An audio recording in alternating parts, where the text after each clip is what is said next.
Machanot, c'est les camps d'été du Mhm. Bnei Akiva. Ils sont de 1 à 3 jours.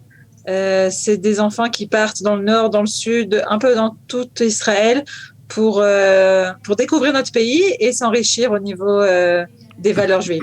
De la générosité, des talents et du cœur. C'est la sauce du jour sur studioqualita.com. C'est le mois de juillet, l'occasion pour nous de comprendre un peu ce que les mouvements de jeunesse, et plus particulièrement le Bnei Akiva propose pendant cette période estivale. Et pour le faire, nous allons accueillir ce matin Déborah Segal. Déborah, bonjour. Bonjour Olivier. Merci d'être avec nous. Vous êtes responsable du développement des SNIFIM, des sections locales au sein du Bnei Akiva, et aussi de l'intégration des Olim Hadashim, des nouveaux émigrants, toujours dans ce mouvement de jeunesse. D'abord, comment se passe cet été au Bnei Akiva ? Alors on est en plein Machanot, on peut dire. Machanot, c'est les camps d'été du Bnei Akiva. Ils sont de 1 à 3 jours.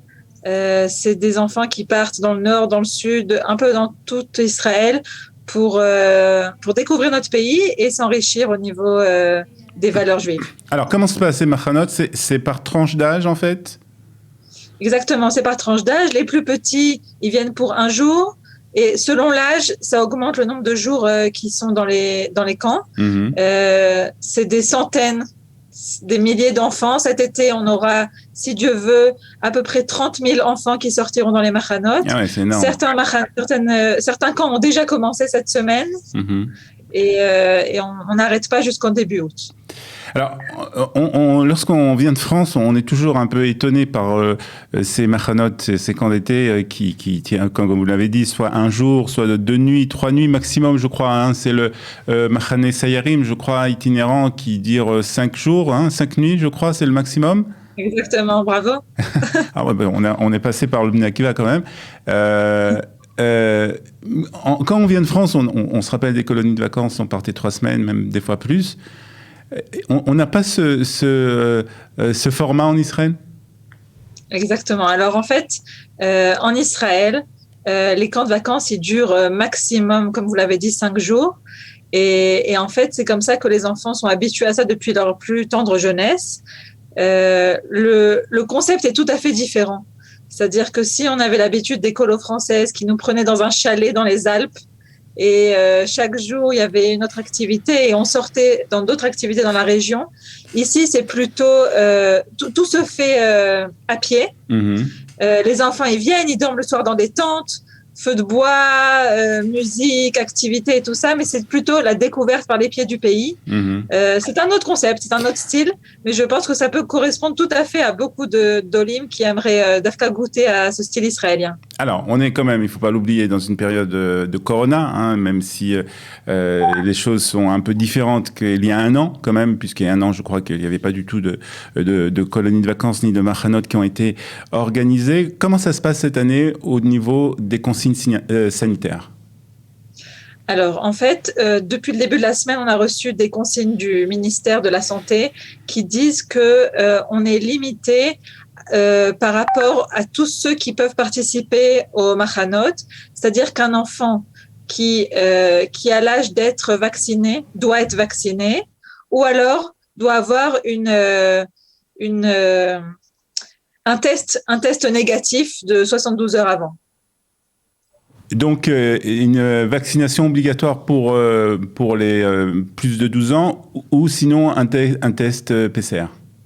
Exactement. Ou si quelqu'un a déjà eu la corona, alors et qu'il a guéri, alors il peut apporter son autorisation.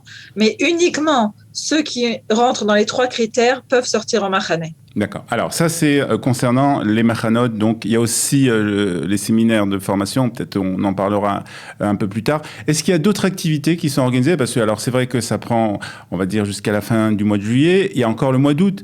Le mois d'août avec les vacances. Est-ce qu'il y a des activités qui sont peut-être plus particulièrement organisées dans les sections locales ? Alors en fait, on a commencé l'été la semaine dernière et la semaine d'avant par une grande sortie au Luna Park pour tous les jeunes du Bnei Akiva, les âges plus jeunes.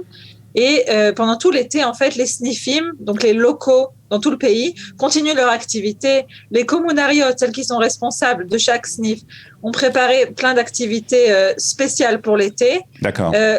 La routine continue avec un goût de plus Corona. détendu, voilà. Un goût de Corona aussi quand même, puisque les activités sont quand même limitées quelque part. Alors, pour l'instant, on n'a pas reçu de consigne comme quoi c'est limité dans les snifim. On a, par rapport aux machanot, on a pris une prévention et on a dit que ça sera plus limité au niveau du nombre d'enfants qui partent dans chaque machané par rapport à ce qui d'habitude se fait. Alors, vous vous occupez aussi au sein du Bnei Akiva de tout ce qui concerne donc l'intégration des nouveaux immigrants. Alors, comment ça se passe au niveau des Machanot Kaïd? C'est ce que vous avez, par exemple, des familles qui viennent juste d'arriver, peut-être il y a 1 ou 2 mois, et qui participent déjà des Machanot Kaïd du Bnei Akiva? Alors, nous, on est responsable exactement de l'intégration des Olim au mouvement. Toute l'intégration se fait en faisant la connexion entre les familles holotes et le snif local.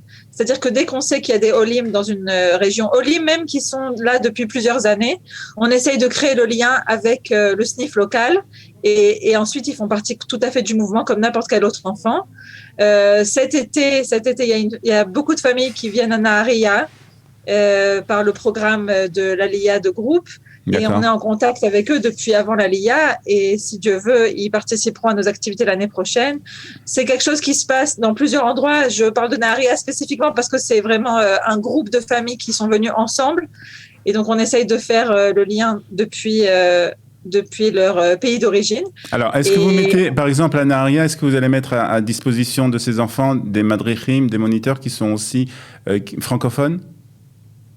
Alors, toute la vision de l'intégration, chez nous, elle se fait par les madrichim qui sont déjà madrichim dans les snifim. C'est-à-dire qu'on a une équipe de madrichim locale à Nahariya et c'est eux, en fait, qui, avec ou sans la langue, font le lien avec les enfants. D'Afka, on a l'expérience de l'année dernière où ça s'est très, très, très bien passé. Malgré les différences de langue, le contact est magnifique. Par exemple, ils sont partis décorer leur maison avant qu'ils arrivent. Ce qui se refait encore cette année, décorer leur maison, leur faire un accueil chaleureux, avec ou sans la langue. Le chibouk, on va dire, se fait de manière magnifique. Ouais, et c'est un moyen aussi très facile qui facilite l'intégration de ces jeunes enfants et de leur famille aussi, je suppose.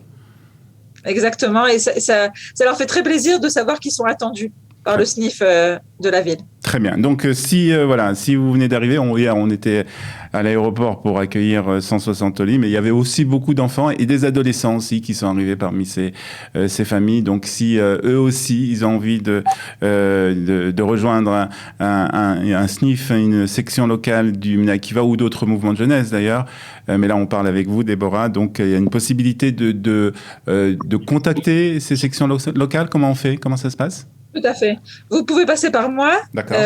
Si vous avez des noms de familles, des familles elles-mêmes qui souhaiteraient rejoindre le Bnei Akiva, alors ils sont accueillis avec impatience par nos équipes. Très bien. Déborah Segal, responsable du développement des snifim et des Olim Chadashim au sein du Bnei Akiva. Merci beaucoup d'avoir été ce matin avec nous sur Studio Kalita. Avec plaisir. Bonne journée à vous. De la générosité, des talents et du cœur, c'est la sauce du jour sur studiokalita.com.